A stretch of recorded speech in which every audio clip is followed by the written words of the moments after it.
for me that made a big splash.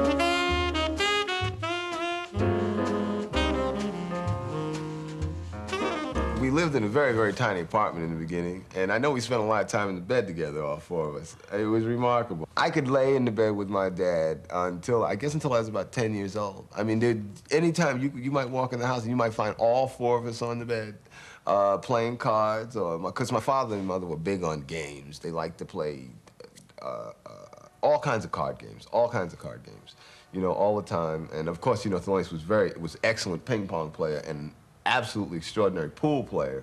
So he was big on games. He liked that competitive little thing. But we played games a lot. But it was we were very, very close-knit family. You know, Thelonious took me and my mother and my sister out on the road with him a lot, you know, in the latter years. He really liked that. My mother always. And now when I think about it in retrospect, I know he was going through great changes to make it possible for us to do these things because he wasn't making that much money.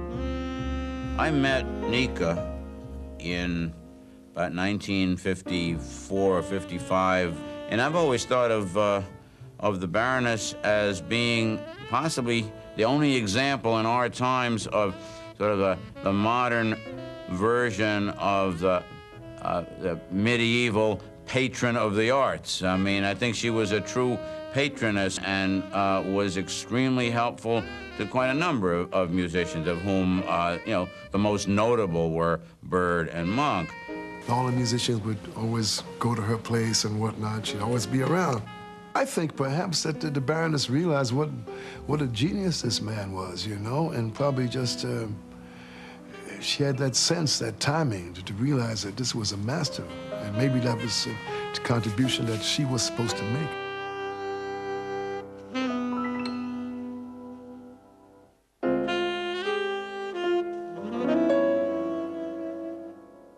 The Fire Spot was kind of a unique place. It was just an ordinary bar near 5th Street and 3rd Avenue, and it had an upright piano originally. In fact, the first time they got a grand piano was when Monk came in.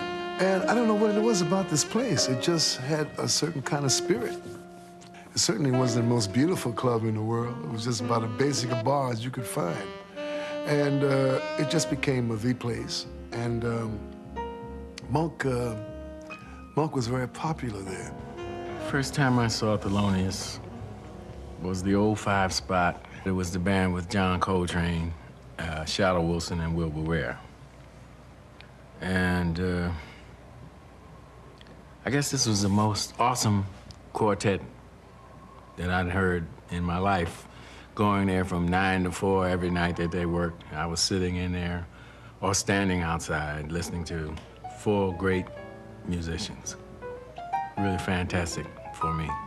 And Monk's music was such a challenge for John Coltrane. And he could take it to another sphere. As you know, Train was incredible. And here the two of them together down the 5 Spot, oh, it was awesome, awesome. Because Monk would just feed you them funny chords, you know, and give you all that space. And Train would fill that space up with all kinds of stuff. So it was a natural marriage between the two. Natural.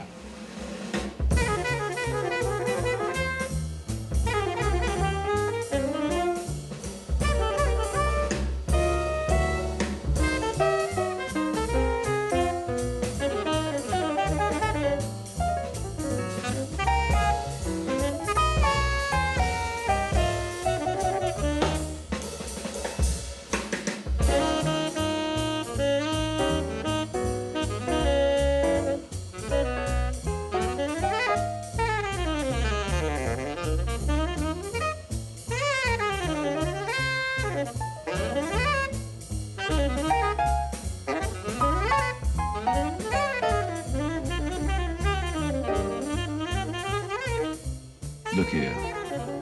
Coltrane practiced monk tunes. Sonny Rollins practiced monk tunes, and they practiced these tunes. They practiced playing these songs. You did not necessarily come up and look at some monk changes and play the song. You know, see, Monk was that kind of way, period, man. I tell you, it's a song Monk played. It's an old standard Monk played called Lulu's Back in Town. You know, gotta get my old tuxedo press. Gotta sew a button on my vest, cause tonight I gotta look my best. Lulu's back in town. Man, let me tell you, I heard Monk practicing that song. He played that tune in tempo and practiced that song for maybe 2 hours.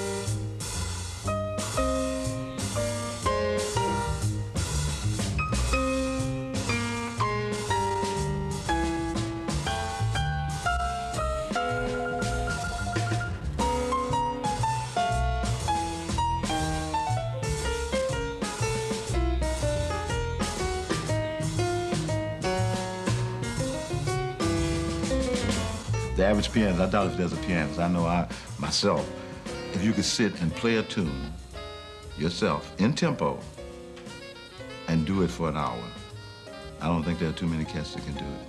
You know, so he was very special that way.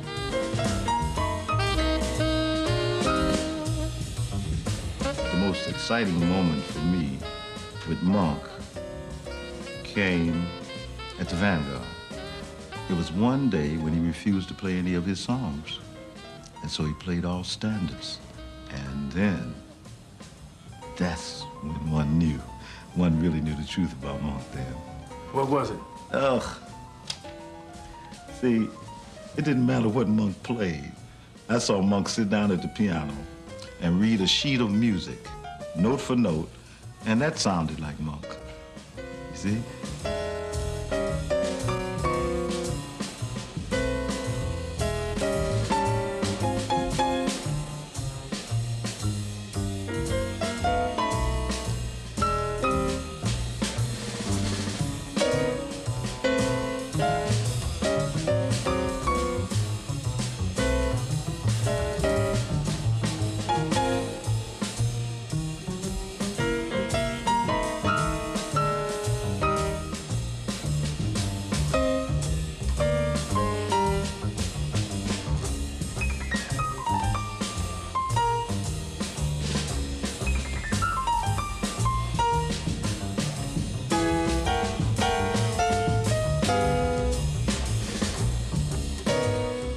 The new Fire Spot on 8th Street is the first chance I got an opportunity to be around him every night. For 6 weeks, I worked opposite him, and I was with 3 different trios. This was about '64.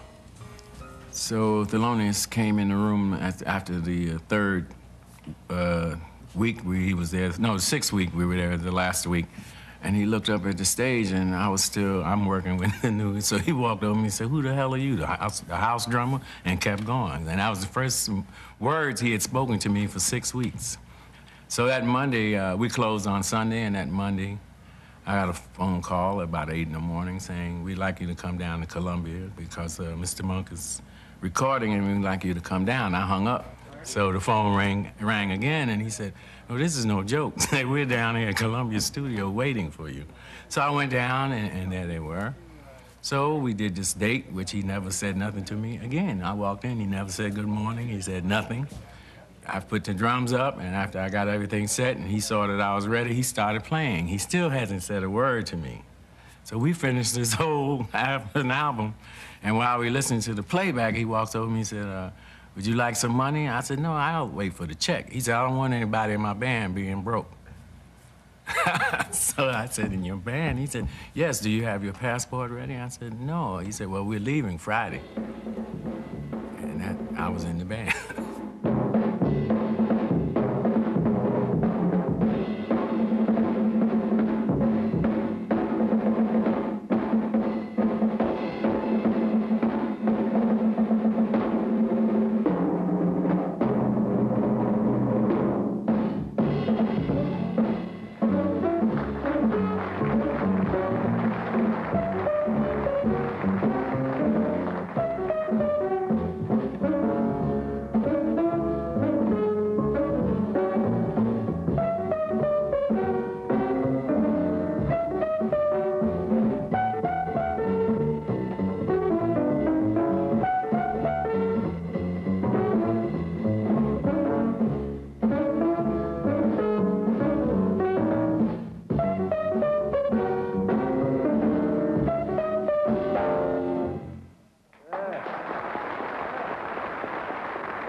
are two numbers which I personally call masterpieces. Et ce sont Roundabout Midnight et Crepuscule with Nelly. Nous avons demandé à Monk laquelle de toutes ces compositions il considère la meilleure. I don't know. I haven't really rated them. I mean, within my mind. Well, then, which is the one you like best to play? I like all of them. Non, il ne sait pas laquelle est la meilleure, et il ne sait pas laquelle il préfère jouer non plus. I mean, they're all good. Well, I expect them to be a certain standard, unless before I let anybody hear it. You mean everything you write is stamped with genius? I don't know about that. No, because I'm cornering you. He was very witty and a very sensitive person, and in a way, for me, I believe that's why a lot of times he gave you these different airs and these different little gestures that he would do, because he didn't want you to get close to him because of him being a very sensitive person. He was a very sensitive person. When I finally discovered Thelonious, I went to his house. After hearing him the second time, I went by, I asked him, could I come by to see him? And he said, yes. I went by his house. And I was in his house about 9 hours. I'll never forget this, because he had a picture of Billie Holiday in the ceiling, and he had a red light and a small piano. So, being a young musician, I started to ask him a lot of questions. He didn't answer any question at all. And I must have stayed there about maybe 1 hour asking him questions. He never said anything, you know. I stayed inside that room close to 9 hours, just with him. All of a sudden, it got very quiet, it got very silent. And finally, I said, well, Mr. Monk, thanks very much for inviting me. You know, I think I better leave, right? He said, okay, come by and see me again. And I left, and I was completely perplexed, see. When I went back to see him again a month later, he played the piano almost 2 or 3 hours for me. Then I realized, because I've done a lot of reading of Sufism and mysticism, and I realized in the ancient cultures, a lot of the masters, they communicate without words, you see. And Monk was a master of that.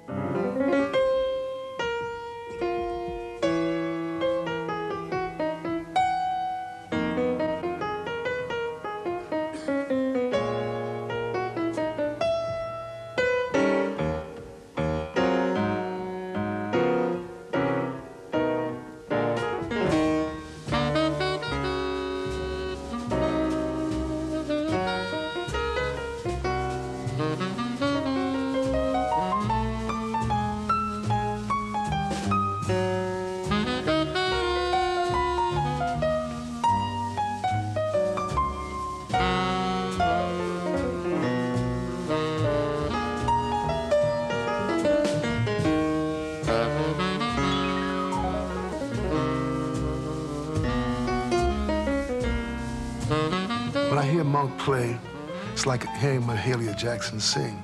It's like hearing Billie Holiday sing. There's a certain quality when the music just reaches you someplace else. Not just the ears, but it reaches inside the spirit, you know. And that Round Midnight has that kind of quality.